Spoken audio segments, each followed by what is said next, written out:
അപ്പോൾ ഗുരുവായൂരിൽ ഇനിയും നമുക്ക് പലതും കാണാൻ പറ്റും. ഗുരുവായൂരിൽ സ്പിരിച്വൽ മ്യൂസിയം വരുന്നു എന്നുള്ളതാണ് ഏറ്റവും പുതിയ വിവരം. ഗുരുവായൂർ ക്ഷേത്രത്തെ സമഗ്രമായി അറിയാൻ സ്പിരിച്വൽ മ്യൂസിയം വരുന്നുണ്ട്. കേരള ലളിതകലാ അക്കാദമിയുമായി ചേർന്ന് ഇതിൻ്റെ രൂപരേഖ തയ്യാറാക്കി വരികയാണ് ഗുരുവായൂർ ദേവസ്വം.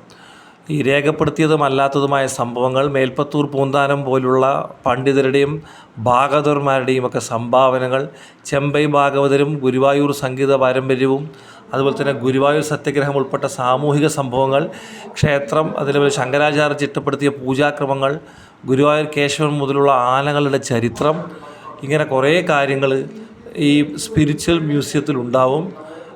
കൃഷ്ണഗീതി, അതുപോലെ തന്നെ കൃഷ്ണനാട്ടം കളിയുടെ ഉത്ഭവം, അതിൻ്റെ ആവിഷ്കാരം, മമ്മയൂർ കൃഷ്ണൻ നായരിലൂടെ വളർന്ന ഗുരുവായൂർ ശൈലിയുടെ ചുമർ ചിത്രങ്ങൾ തുടങ്ങിയ വിവരങ്ങൾ അടങ്ങുന്ന കേന്ദ്രമായിരിക്കും ഇത് എന്നാണ് പറയപ്പെടുന്നത്.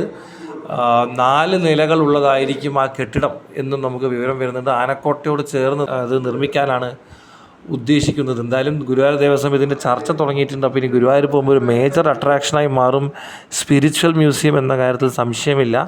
അതിനായാണ് ഇനി കാത്തിരിപ്പ്.